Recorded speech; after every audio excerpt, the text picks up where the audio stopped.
All right, welcome to The Explainer. Today, we are going to tackle a question that, seriously, could change how you see, well, everything, from your morning coffee to the entire universe. So, let's start with this. Is the world something we just observe? Is reality just happening to us? Like we're just sitting in the audience watching some big pre-written play unfold? Or is it something way more dynamic? A story that we're actually writing ourselves with every single move we make. This, right here, is the big puzzle we're going to try and solve today. Okay, so to get to the bottom of this, let's start with the sense we trust the most, our sight, right? We've all heard it a million times, seeing is believing. But what if? What if it's just not that simple? I mean, think about something super simple. You see a cup on your desk. It's right there. You can pick it up, you can drink from it. It feels totally real. But how does that actually work? How does the physical cup out there become this idea of a cup inside your head? Well, for literally centuries, we've been stuck between two main ideas. And honestly, both of them are kind of flawed. First, you've got the camera model. This just says your eye snaps a photo of the world. Simple enough, right? But wait, who's inside your head looking at that photo? See the problem? It's an endless loop. Then you've got the illusion model. This says your brain just makes it all up. But that means the real cup doesn't matter and the world is just some kind of dream. Both of these ideas are basically a trap. So the way out of this trap is to completely reframe the question. What if seeing isn't passive at all? What if it's an active skill we learn? Just like learning to ride a bike. Our brain learns to connect our movements, like reaching out our hand, with the sensory feedback we get. So you're not just seeing a cup. No, you're seeing a thing I can pick up and drink from. You see its potential for action, something you've learned from a lifetime of interacting with stuff. Right, so if perception is an active skill, then what happens when we forget our own role in that process? Well, we end up with a very specific and, as we'll see, a very limited view of how the world actually works. And here's the huge mistake we all tend to make.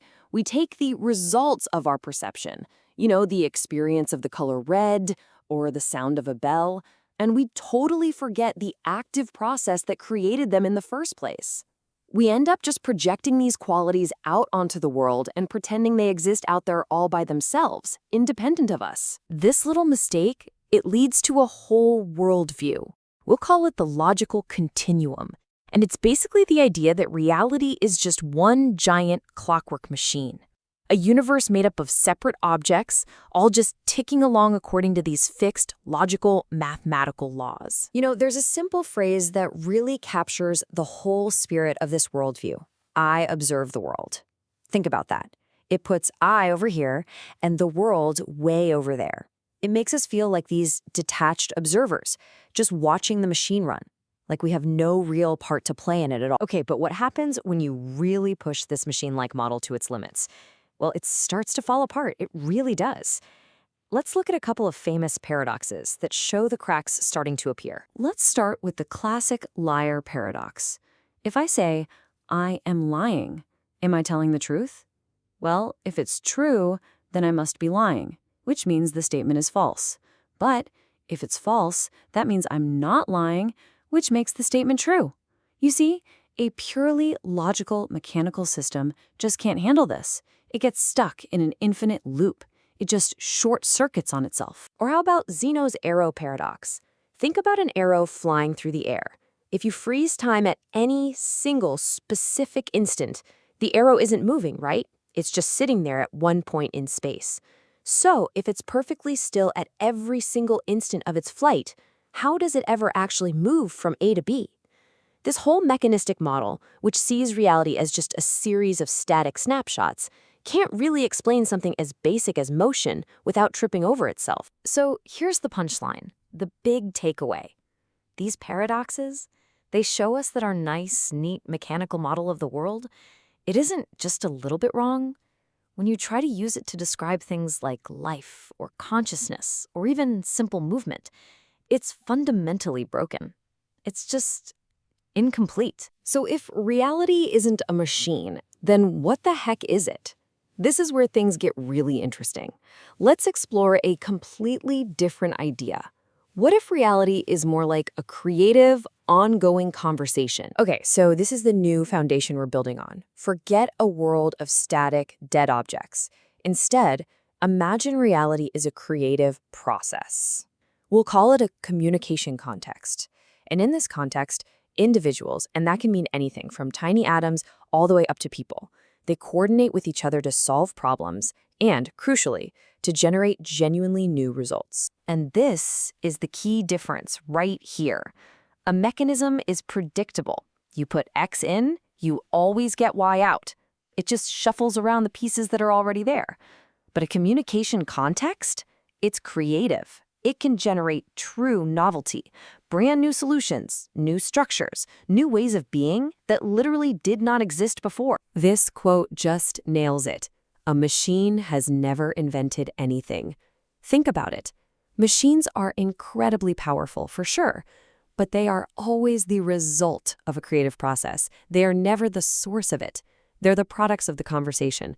Real invention, real creativity, that comes from individuals coordinating with each other. Here's a fantastic way to picture this. Think of a factory assembly line.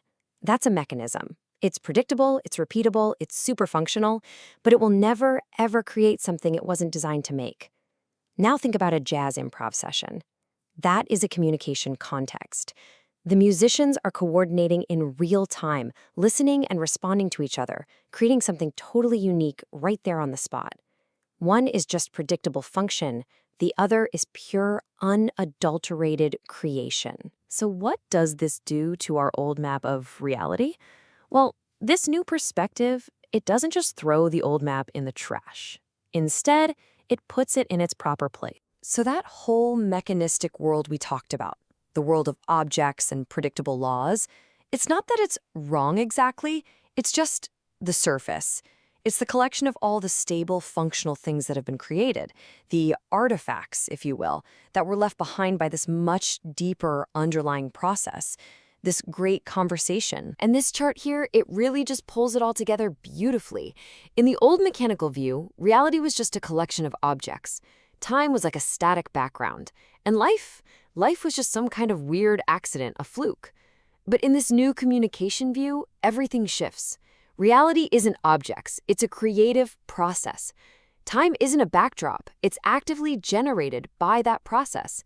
And life, wow, life isn't an anomaly at all. It's the most powerful, most obvious example of this entire process in action. And that brings us right back to where we started. But now, hopefully, with a totally new understanding, we are not just passive observers of the universe. Far from it.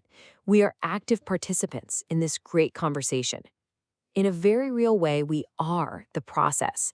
So the final, most important question isn't what is the world? It's what are we together creating? What are we saying?